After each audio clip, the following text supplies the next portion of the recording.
Hello Pisces, Sun, Moon Rising and Venus signs. Kamusta kayo? Sana po nasa mabuti kayong kalagayan. Welcome back po sa Star Tarot. Kung bago kayo rito, welcome din kayo. Thank you for your support. I truly appreciate it. God bless you all.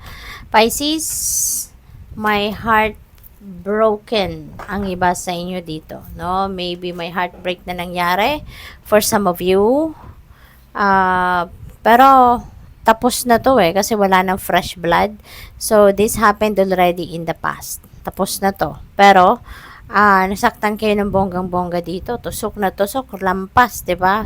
Tagos puso yung mga swords. Kaya tagos puso dito yung sakit na naramdaman ninyo, na naranasan ninyo.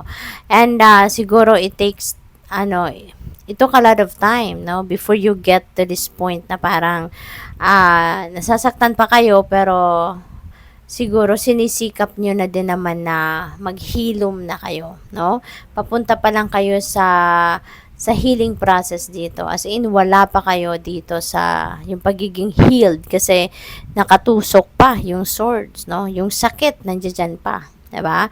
At may mga ulan sa likod, may ulap. So, aftermath. Ito yung nangyayari sa inyo sa ngayon. Ito pa yung aftermath ng inyong ito yung aftermath pa ng sakit na naranasan ninyo sa sitwasyon na to. So, ngayon, ano ito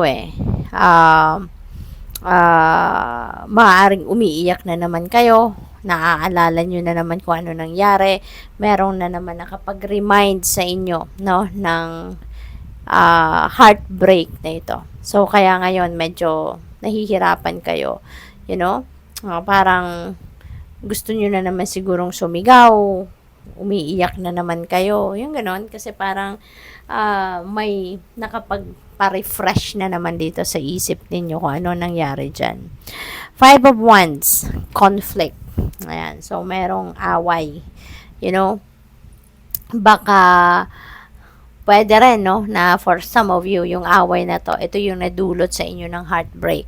Diba? Maaring sa away na to, sa diskusyon na nangyari dito, mga disagreement between you and your friends siguro, or between you and mga co-workers ninyo siguro. Kasi pwedeng sa trabaho to, pwede rin na sa family situation, yung conflict na to. So, whatever the case may be, saan man ito na sitwasyon sa buhay ninyo, nasaktan kayo, no? Nasasaktan kayo na ganito yung nangyayari sa inyo. But this is 5, no? 5 of Wands. So, 5 resonates with change. Kaya, there is an assurance din dito somehow na hindi rin naman ito magtatagal.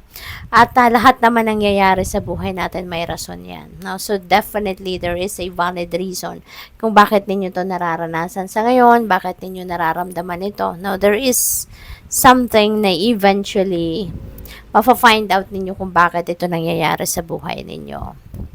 We have Hangman. Ayan. So, this is stagnant energy.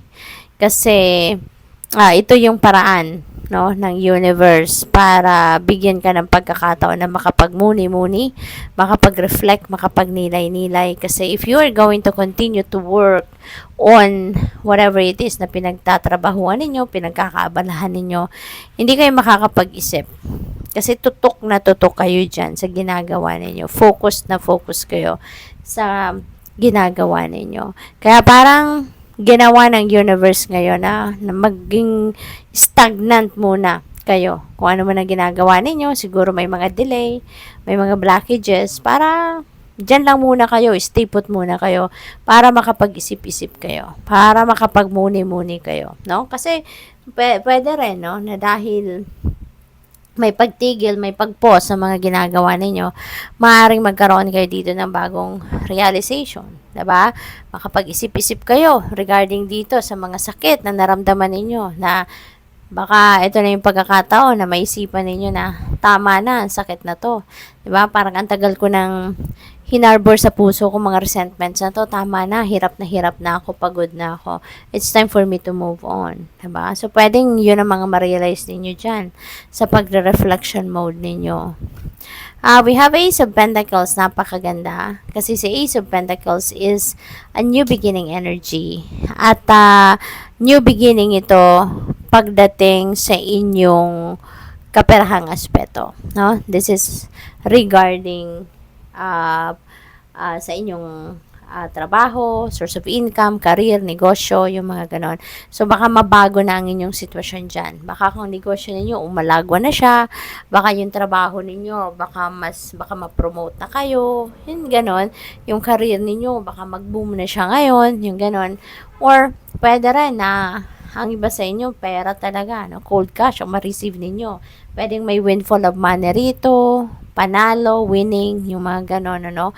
At, malaki, no? Malaki yung tsansa ninyo dito na gumanda na or magsimula ng gumanda or umayos na ang pangkaperahang aspeto ninyo, no? So, good luck sa'yo. Kasi ano to you are going to become abundant and prosperous pagdating sa inyong kaperahang aspeto.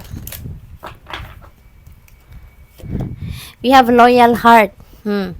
Na-test dito yung inyong loyalty, no? Siguro, ito yung nawala sa inyo or ito yung nasira, no, sa relationship ninyo with this one, no? Kasi parang na-betray kayo dyan no? Naloko kayo, trinaydor kayo, napagsinungalingan kayo dyan. So, yung loyalty ninyo parang nasira, 'di ba? Or yung loyalty ng tao na nakapagdulot sa inyo ng sama ng loob, yun na din ang nasira. So, probably, no, talagang to, sa love life siguro to, related. For some of you lang, Pisces, kasi collective reading ito. So, hindi lahat ng mensahe dito magre-resonate sa inyo. So, kung ano lang yung sumasakto, yun lang po ang kunin ninyo, okay? But, yun ang napipick up ko dito specifically sa card na to, na dalawang ito. So, siguro yung sa relationship ito related, no? Yung bang nagkasira talaga siguro kayo, nawala na yung loyalty ng person, no, sa inyo. Kaya maaaring tinraidor ka, na-betray ka, na-deceive ka, yung gano'n, no? So, pwedeng gano'n na nangyari dyan. We have fork in the road.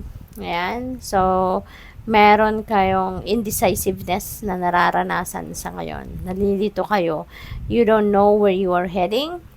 Kaya, importante na makinig kayo sa inyong intuition. Kasi, if you allow your intuition to be your guide, makakasiguro kayo na mapupunta kayo sa tamang direksyon. Makakasiguro kayo na mapupunta kayo sa tamang path, no? Kung saan kayo dapat mapunta. Okay? Kaya, hingi kayo ng gabay. Okay? Hingi kayo ng kalinawan sa inyong isipan. Magdasal kayo sa Divine Universe. Okay? We have TikTok. Ayan. So, siguro, nagmamadali rin ang iba sa inyo rito, no? Kung ang iba sa inyo nasa stagnation energy, ang iba naman sa inyo rito, hindi na magkanda ugaga, no? Sa ginagawa. Kasi, may deadline. Baka nakalimutan ninyo. May deadline pala kayong hinahabol. Meron pala kayong sinet na timeline para sa mga ginagawa ninyo or para sa sarili ninyo. And, for some reason, baka nakalimutan ninyo. Kaya ngayon, aligaga kayo, nagmamadali kayo, no? So, the more na magkakraming kayo, the more na magkakamali tuloy kayo dyan, at mas lalong magtatagal ang mga gagawin ninyo. Breathe. Itong kailangan ninyo, Pisces.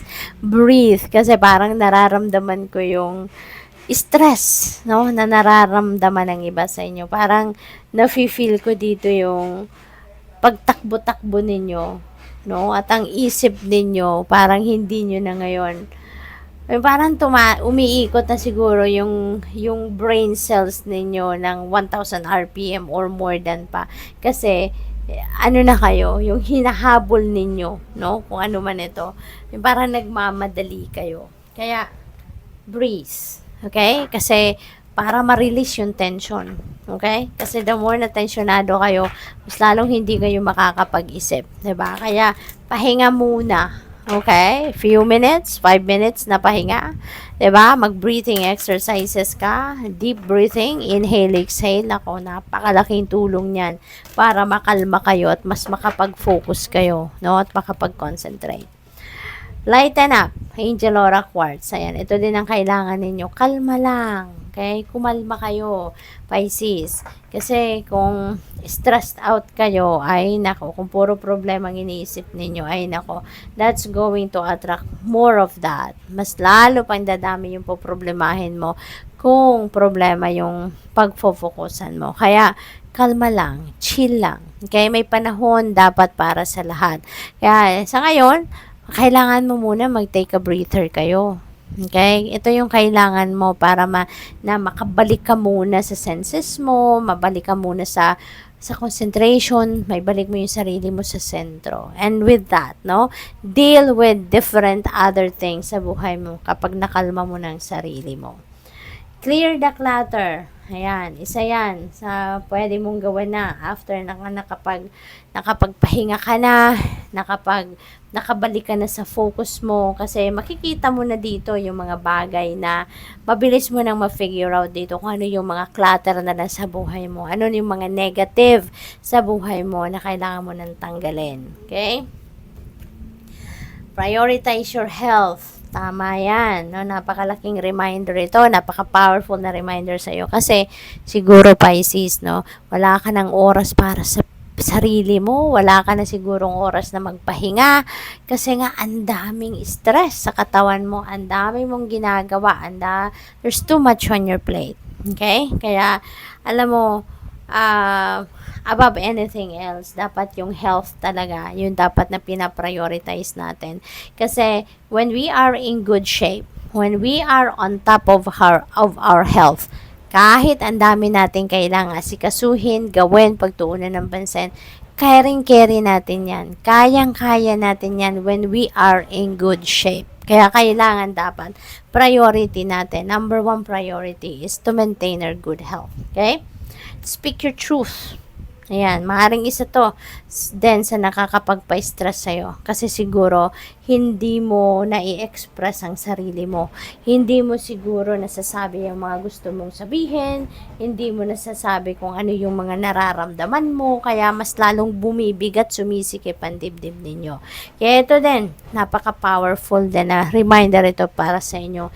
Speak your truth para gumaan ang pakiramdam mo, para ma-release mo ang tension sa dibdib mo. Okay? Sabihin mo kung ano nasa isip mo. Sabihin mo kung ano nararamdaman mo. Okay? Good luck sa'yo. Thank you for watching. Love and light. Namaste.